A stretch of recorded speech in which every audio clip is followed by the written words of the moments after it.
3,600 years, this object, which has both the characteristics of a planet and the characteristics of a comet, comes through our solar system. It's well documented in the Bible.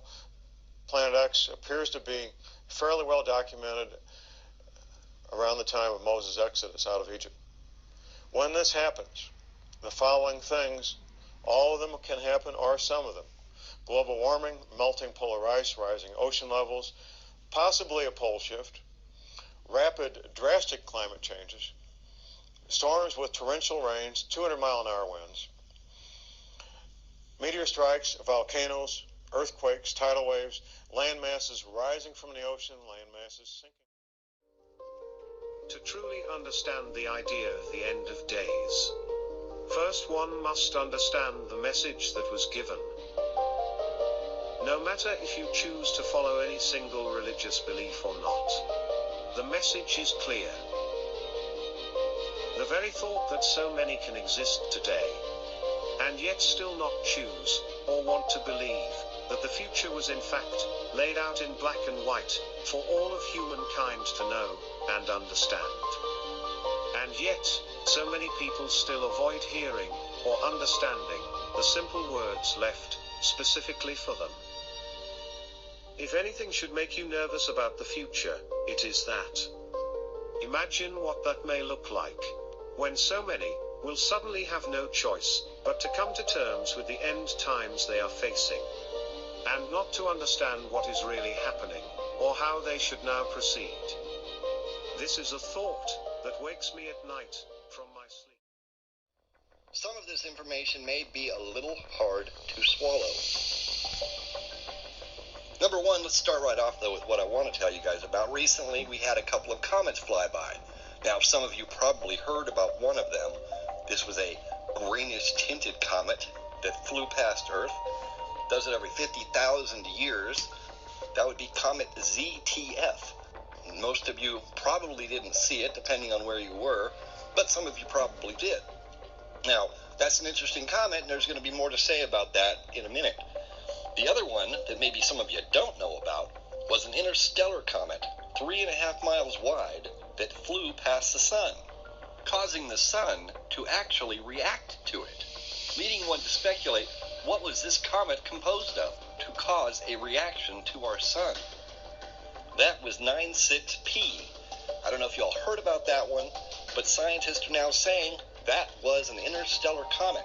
So I think that's actually rather interesting, considering they both happened within actually the same few days. Now, there is some speculation floating around on the internet that these two comets just may have had something to do with each other, but that speculation has not been proven, or at least mentioned, by anybody in any science forums. So at this point, that is still simple speculation. It doesn't matter if a person sees a green orb, a green comet, a green glow. It always comes right before a devastation, a massive change every single time. And I believe that because the whole world saw it, right? The true purpose was that we would see it, us. Because some of these, like in Genesis, God set everything in the heavens, the stars in the heavens and all these things for signs and for seasons. Those words are for signals. Those signs are signals and appointed times. God put all that in place for us.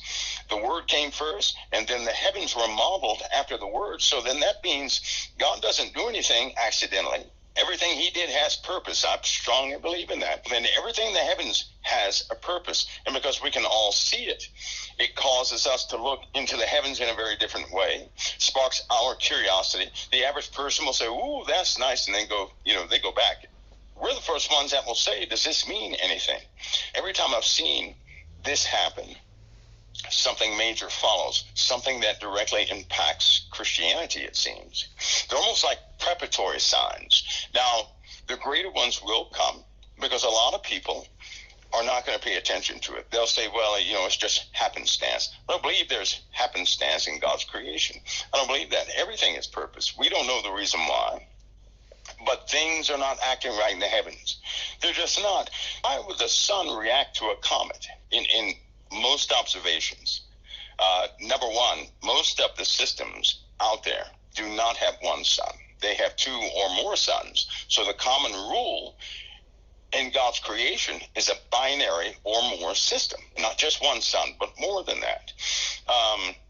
And then, of course, with some of the forces that the spacecraft are beginning to experience, and by the way, have experienced even with Voyagers 1 and 2, there is a perturber out there. So in other words, there's something pulling at the Earth and satellites and all sorts of things that should not exist, although it's been very constant. Now that force, that pull, is becoming stronger and stronger, and now it's starting to shift in its angle. And what that means is, if two suns are in proximity, right, they could be light years away, still in proximity, a power exchange takes place right after that. But it also comes with gaseous clouds, with more and more comets and meteorites that are not coming from normal directions. I think we spoke about 5 weeks ago about two objects which had a very high and unusual arc that went over our solar system. Now, I think I also stated that you won't hear anything about it unless it's going to be seen. And then they'll always say, wow, this came out of nowhere. We're just finding this. The truth is, they have tracked many objects, right? Many objects out there. They just don't use one portion of the light spectrum in infrared. They use that whole band now. They also use blue. It's not infrared. It's a blue band.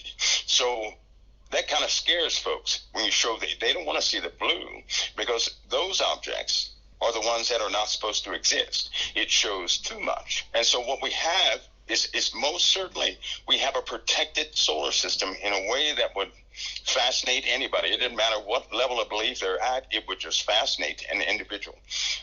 It would also defeat the ideology that somehow the universe just coalesced from a bunch of molting rocks. They would throw that out. Because we have a shielding in a way of rocks that maintains a pattern all the time. No matter how they're interrupted, they always reorientate, and it's not based on magnetic field lines. It's an amazing thing. But we're going to experience more and more debris coming in at a very high angle to our solar system as this secondary system comes in. We likely may not see the fullness of this second sun, but we're certainly going to experience it. But we're going to have a lot of examples of inbound intruders like this. This is just one of quite a few coming in. Plus, there's something else coming in also. It's an actual big rock. Likely see an ocean impact from that. I'm hoping an ocean impact. I don't control it, so I don't know. But we'll get closer to a track as it comes in. I have no idea how they're going to cover it. I suspect how they will. But normally they report things like that are somewhat benign that may hit in the ocean, even cause lots of damage. They may say, we didn't see it coming, this, that, and the other. So that means that entire topic is going to become unpopular during that time. Now, this is how counterintelligence works.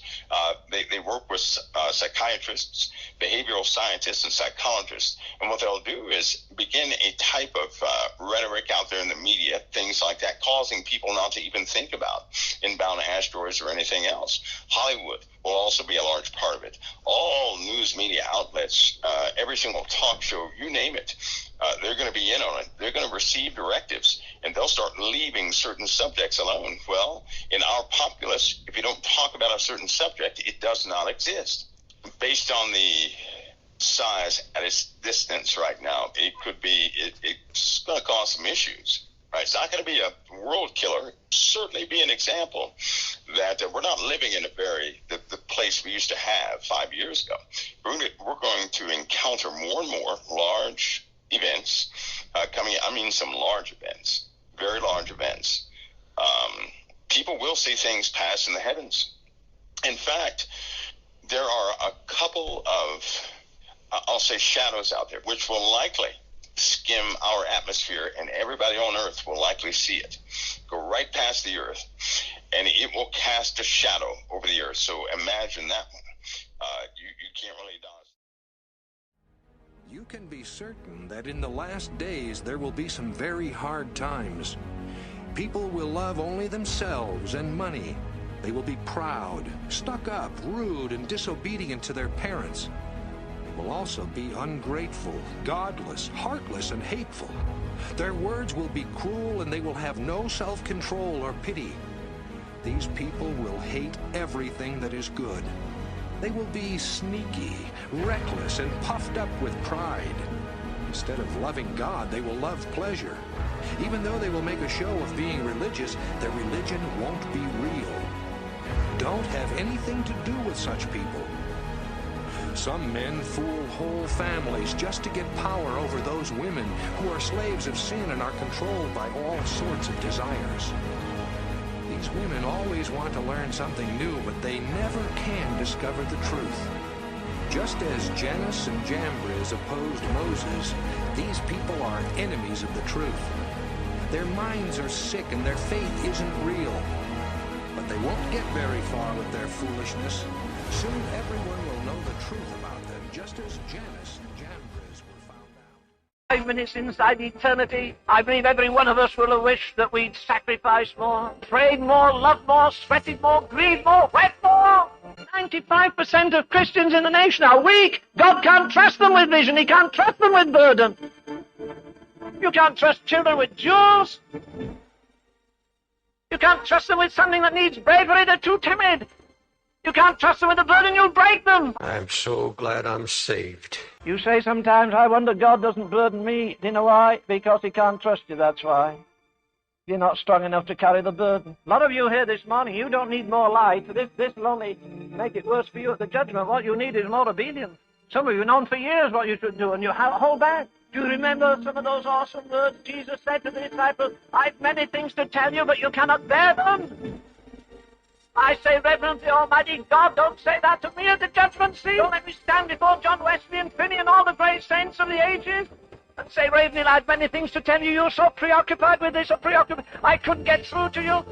And if I could, you weren't mature enough to handle it. We must not forget, never forget, God's grief against sin in his house, in our own lives. We'll preach grace, we will preach mercy. But folks, I want you to know something. God says the day of grace is about to end. The day of grace is coming to an end.